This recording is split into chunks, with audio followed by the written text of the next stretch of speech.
UP उपचुनाव की voting खत्म होने की अगली सुबह ही एक ऐसी तस्वीर आई जिसके अलग अलग मायने निकाले जा रहे हैं।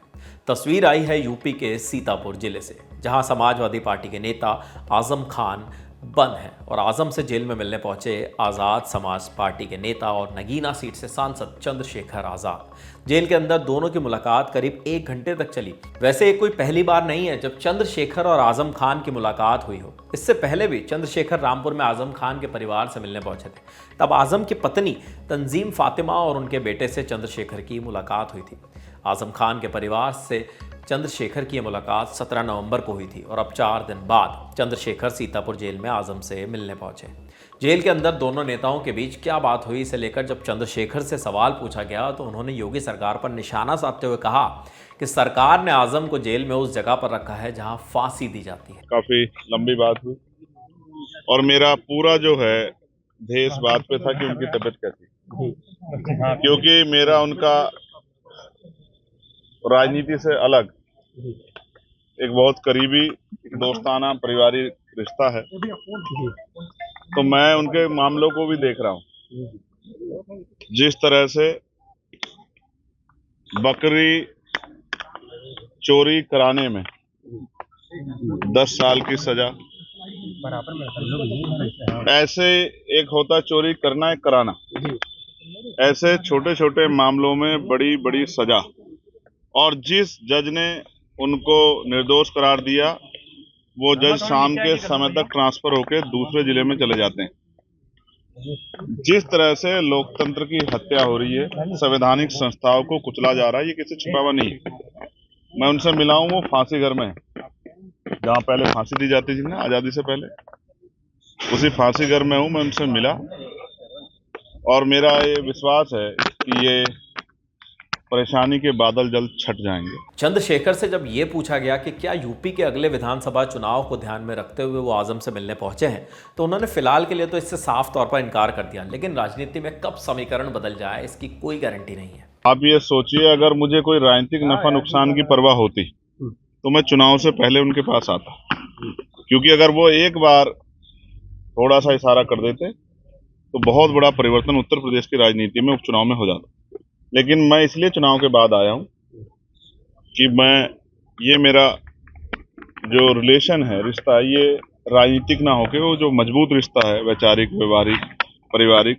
क्योंकि मेरे आज भी याद है जब मेरे ऊपर गोली चली तो वो बीमार होते हुए पूरे परिवार सहित आए और कई घंटे मेरे पास रुके, मेरे दुख तकलीफ को अपने दुख तकलीफ मान के, और मेरा साथ दिया उस समय। और समय समय पे अपनी पार्टी में भी अपने नेताओं से भी उन्होंने मेरे लिए लड़ाई लड़ी। तो एक अच्छा साथी होने के नाते मैं अपनी जिम्मेदारी अदा करने और उनके हाल जानने, जो कि बहुत खराब है तबीयत के तौर पे भी, किस तरीके का और जेल, आप समझ, जेल कोई अच्छी जगह तो नहीं होती। इस समय के अपने हालातों के बारे में क्या बताया? वो बीमार हैं, उनकी आंखों में इन्फेक्शन हुए हैं। मैंने उनकी हालात देखी, मुझे बड़ी तकलीफ हुई, भावुकता भी थी मेरे अंदर। मैं सरकार से ये अपील करूंगा कि राजनीति में वैचारिक विरोध हो सकता है, लेकिन जिस तरह से पिछले कुछ लंबे समय से ये देखा गया है कि अपने राजनीतिक विरोधियों को सरकारी मशीनरी का दुरुपयोग करके सत्ता ने हटाने का काम किया, ये अच्छा नहीं। इससे ये पीढ़ी दर पीढ़ी चलता रहेगा, इसका खामियाजा फिर दूसरे लोगों को भुगतना पड़ेगा। अगर आप कुछ अन्याय करोगे तो कल आने वाले समय में ताकत आने पर दूसरा व्यक्ति भी अन्याय करेगा। इस मुलाकात को यूपी की राजनीति में सिर्फ शिष्टाचार भेंट के तौर पर तो नहीं देखा जा रहा। खुशपुसाहट है कि चंद्रशेखर की पहले आजम के परिवार और अब खुद आजम से मुलाकात यूपी विधानसभा चुनाव से पहले मुस्लिम वोट बैंक को साधने की एक कोशिश है। बीते 1 महीने में चंद्रशेखर की आजम खान और उनके परिवार से ये तीसरी मुलाकात है। पहली मुलाकात यूपी उपचुनाव की वोटिंग से पहले 11 नवंबर को हुई थी, जब चंद्रशेखर ने हरदोई जेल में बंद आजम के बेटे अब्दुल्ला आजम से मुलाकात की थी।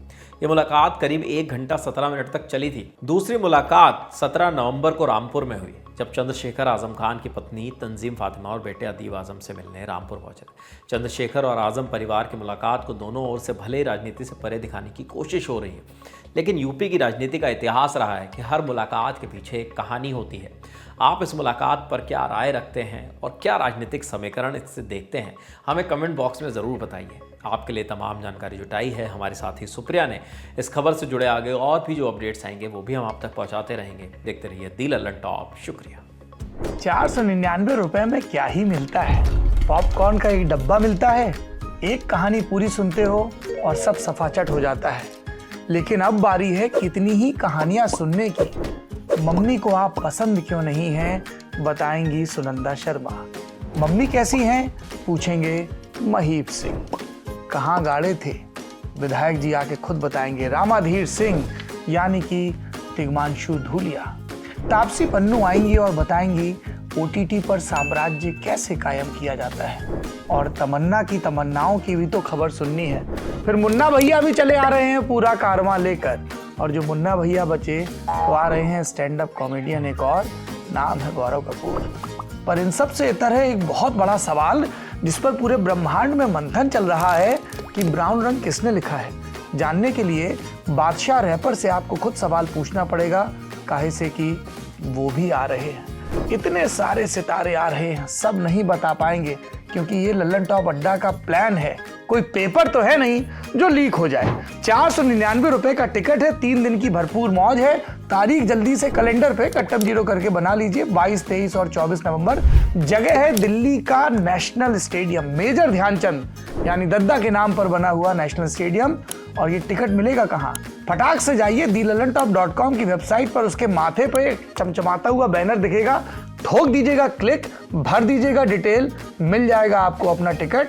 और मिलेंगे हम जो इस टिकट के उस पार की दुनिया, किस्से कहानों की, तजुर्बों की, ज्ञान की दुनिया को आपके सामने परोसेंगे। बहुत सारे सवाल होंगे, बहुत सारा गाना, बहुत सारी मस्ती और बहुत ही लल्लन टॉप किस्म के अनुभव। तो आइए लल्लन टॉप के सालाना उत्सव में लल्लन टॉप अड्डा में आपका भरपूर स्वागत है।